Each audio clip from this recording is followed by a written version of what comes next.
What is up guys, it is Ross, and welcome back to another Mario Kart Wii Limitless vehicle showcase and developer commentary.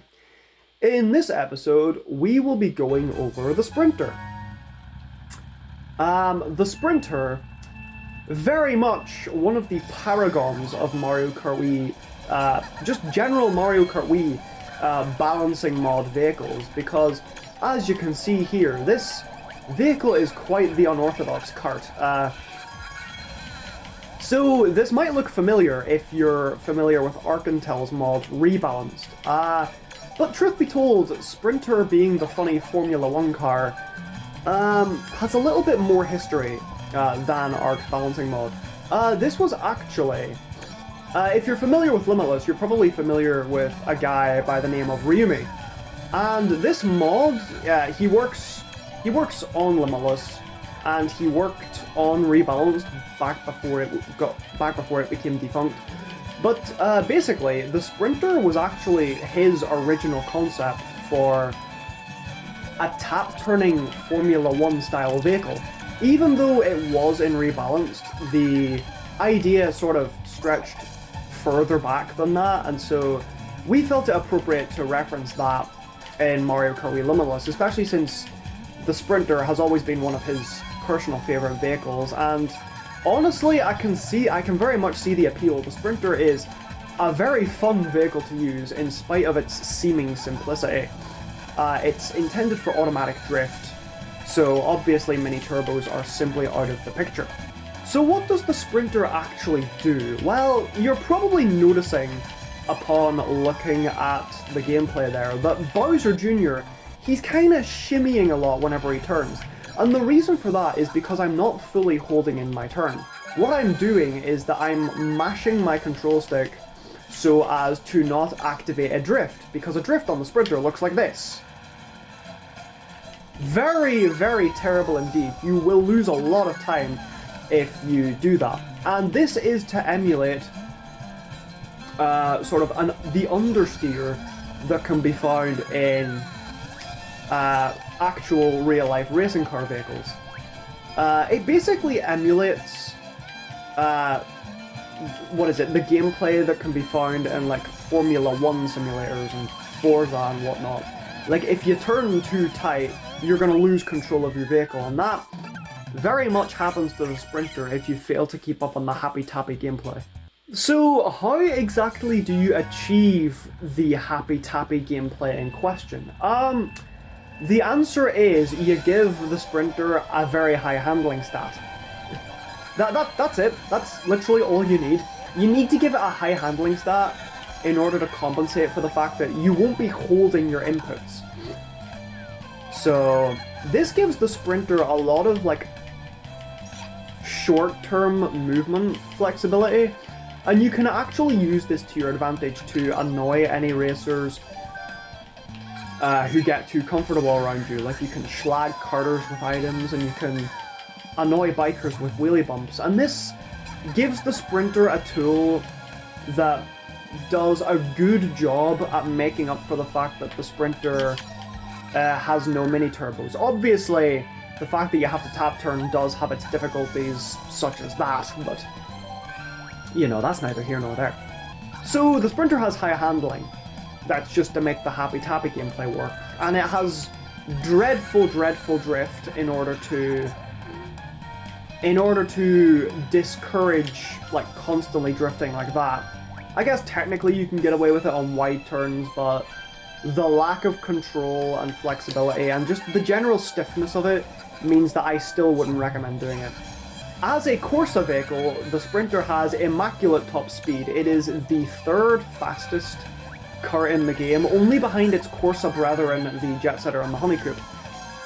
And the unique combination of speed and handling actually gives Sprinter a very vital niche in the metagame, because not a lot of other vehicles can truly boast that combination. I think the closest you can get really is Zip, but It gives the Sprinter a very, it gives it a very unique bullying profile. Like, it can swat racers away like a fly, and it can keep up with its speed. If you need to, you can like switch between offense and defense with the Sprinter. Like if someone's attacking you, if someone's like trying to overtake, you can defend your position by like attempting to attack them. Like obviously, because this thing has no mini turbos to work with, that is very much a saving grace on a lot of tracks. Let's see, we're going to test its acceleration real quick. Okay, we'll wait until the power runs out. So its acceleration at low thresholds is pretty good, but as you can see, it took a long time for me to go from 80 km/h to 90 km/h. And that is kind of just a thing that we added.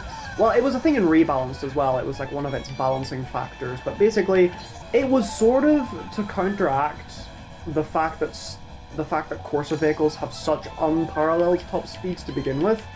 It's very much toned down in Limitless to make it more standardized with the rest of the roster, as are many vehicles, because rebalanced vehicles were fun, but despite the name, I think there were a few that were over the top and sort of broke the balancing, if that makes sense.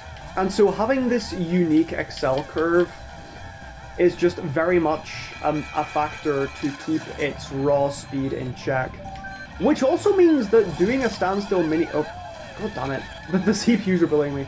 Which means that doing a standstill mini turbo is actually, like, pretty viable. Because even though you're a sitting duck, you can reach top speed pretty much instantly, which isn't something you can really do with its regular acceleration, because like 59, 60, 61, 62, 63, I think that's my top speed. As you can see, that took a while. Every second counts when you're like in the thick of a pack, let me tell you. So that just leaves its wit stat and its off-road stat, which are both good, but not particularly remarkable. Like, it's pretty heavy for a medium weight kart, but that gets undone to an extent by the fact that it doesn't have mini turbos to play with. And its off-road is like pretty good for a vehicle that's so fast and designed around front running and not so much pack play. But again, you've got to understand, mini turbos complement off-road really well, and Sprinter doesn't have that, so... I like the fact that we've pulled Rainbow Road as the final course for this developer commentary, because it allows me to go in depth as to a pretty big weakness that courses as a whole have. And that's the fact that as they're balanced for use on automatic mode, they don't have a hop button, which prevents them from being able to do certain shortcuts. Like, I guess it's a bad example to use because not only is moonjump possible for Corsas, but it's actually, apparently it's pretty easy to do, but regardless, the regular method of doing moonjump is that you hop just before the peak of the slope, and obviously the fact that Corsas, well I guess Sprinter as well, don't have a hop button means that certain shortcuts are very difficult for them to perform, if not impossible.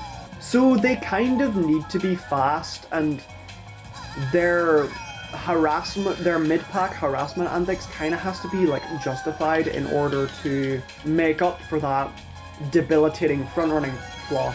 Corsas have definitely been maybe the most polarizing general archetype to balance in Limitless. They've either been sitting high and mighty at the top of the tier list, or they've been the lowly peasants at the bottom, and have they ever been in between?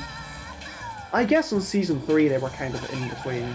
But yeah, this basically comes down to, if they're fast, they can just like beat people on regular tracks and like harass people with little downsides, but if their speed gets nerfed too much, then they can just get cheesed on tracks with like loads and loads of technical shortcuts that they can't do.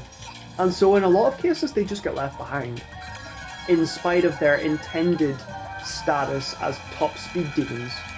Not exactly the most stable vehicles competitively, but rest assured, we love the Sprinter in this household, and Corsas are, as a whole, pretty fun and very creative and unique vehicles to use. They definitely serve a unique purpose in Limitless's vehicular lineup, and you know what? I personally wouldn't change it for the world, and I'm sure a lot of people would get very upset if the Corsa vehicles were to suddenly lose their auto niche. They definitely hold a special place in the hearts of casuals, and we need to show them a little bit of respect, alright? If you get the reference, let me know in the comments. But anyways, I'd like to thank you all so much for watching. Be sure to check out the next developer commentary when it comes out, and the previous one if you haven't already. The previous one, yeah, just the previous one, you know, fuck all the others. And until next time, that is Ross, signing out. Goodbye.